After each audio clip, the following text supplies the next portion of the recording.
And I like this view of the world or the universe because he says, the thief steals from himself, the swindler swindles himself, for the real price of labor is knowledge and virtue. He says, the beautiful laws and substances of the world persecute and whip the traitor.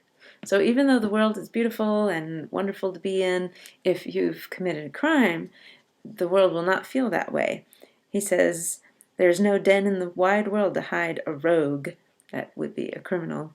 Commit a crime and the earth is made of glass. Commit a crime and it seems as if a coat of snow fell on the ground, such as reveals in the woods the track of every partridge and squirrel. It's as if now suddenly everything conspires against you because you've committed a crime. So it cannot be undone, and you must pay in some way or other, and you won't escape, even if it seems like it to us. Sometimes we see a crime having been committed and the criminal seems to have gotten away with it, but according to Emerson, that's not how the universe works. There's no such thing as getting away with anything. Now, on the good side, he says, love and you shall be loved. All love is mathematically just, as much as the two sides of an algebraic equation. The good man has absolute good, which, like fire, turns everything to its own nature, so that you cannot do him any harm. And he gives an example of Napoleon, who, when the enemy armies came, they just kind of gave up immediately seeing the man. They were so moved by his presence. The good man cannot be harmed because even a harm toward that person's circumstance or what seems to be harming the good person, the universe will change into something that actually benefits him. There's a famous piece of literature, Apology of Socrates, and Socrates is an ancient Greek thinker, and when he gets the death penalty, he says, well, you know what, that may be a good thing. I can't tell yet whether that's good or bad. We assume that it's bad, but it may not be. And in fact, it was a good thing because he became famous. People who followed him got more enthusiastic, spread his teachings everywhere, and he's still famous today. So his death actually helped him. And Emerson could have seen the justice in that. Now he talks about the wise man and the great man and what those people, how they live and what they do. He says, a great man is always willing to be little. So the great man is willing to be humble and admit his faults. And he even says, our strength grows out of our weakness. Even our weaknesses will be turned into strengths because we're going to learn something from them. So they become our teachers, and in that way they're valuable. He says, the wise man throws himself on the side of his assailants. So he puts himself on the attacking of himself. So those who would attack him, he starts to attack himself too. It is more his interest than it is in theirs to find his weak point, because he wants to find his weak point and correct himself. He says that we gain the strength of the temptation we resist. So in resisting a temptation, we gain the strength of that temptation had over us. In fact, he says, if you find yourself in a position where you're receiving injustice, then that's good. He says, if you serve an ungrateful master, serve him the more. Put God in your debt. Every stroke shall be repaid. Now, how is one supposed to live one's life just in a private person? Let's say you're just a normal person. Emerson uses himself as an example of someone who has learned to be content, he says.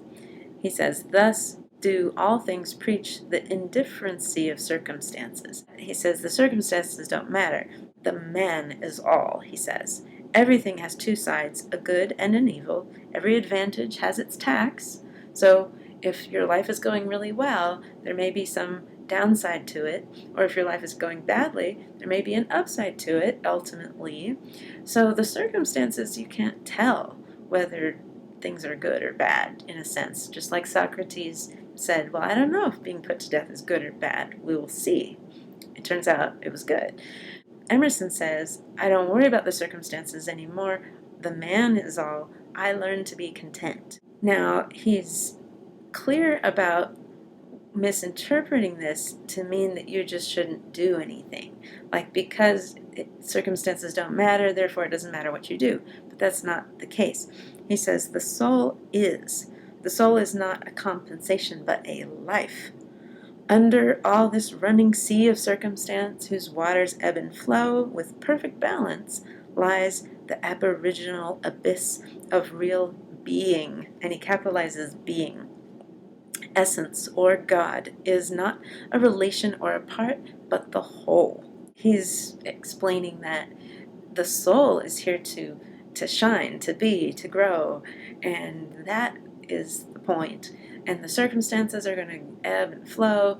The wheel of fortune is going to go up and down, but the soul is permanent, and even with all these lessons being learned and lost and so on, the soul is the life, is your life, right? Is my life.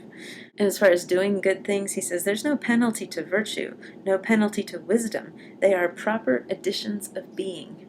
So it's not like you're going to owe something for learning a life lesson. That doesn't fit into this karma thing or the circumstance thing or the universal law of the cause and effect. That doesn't apply here, because in virtuous action, he says, I properly am. In a virtuous act, I add to the world. There can be no excess to love, none to knowledge, none to beauty, when these attributes are considered in the purest sense. The soul refuses limits and always affirms an optimism, never a pessimism. So there are no limits to those beautiful, wonderful things like love and knowledge and wisdom. That's all good. So we don't have to worry that the more wisdom we get, the more, something bad we're going to get. No, that's not a problem, according to Emerson. And he goes on to say, man's life is a progress, not a station. So life is a series of learning experiences, a progress, a growth, not just a station where you're arrived and you stay. There is no tax on the good of virtue, for that is the incoming of God himself, or absolute existence, without any comparative. And he says, but all the good of nature is the soul's, all the good of nature, and may be had, if paid for in nature's lawful coin, that is, by labor which the heart and head allow. So things that you think through and you experience and you learn, those things really belong to you, and that is a purchase that is a legitimate transaction. And now he quotes a saint, St. Bernard, nothing can work me damage except myself. The harm that I sustain I carry about with me, and never am a real sufferer, but by my own fault.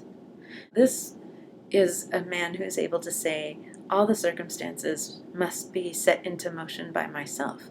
All of my life is a reflection of where I am at the moment in my spiritual awareness, or where I have been. Everything around me is of my own making, of my own, my own consequences are working themselves out in my life right now. So he considers himself his own enemy, and until he is able to stop making bad choices that lead to bad things, then, when we stop doing that, then our lives, get considerably brighter.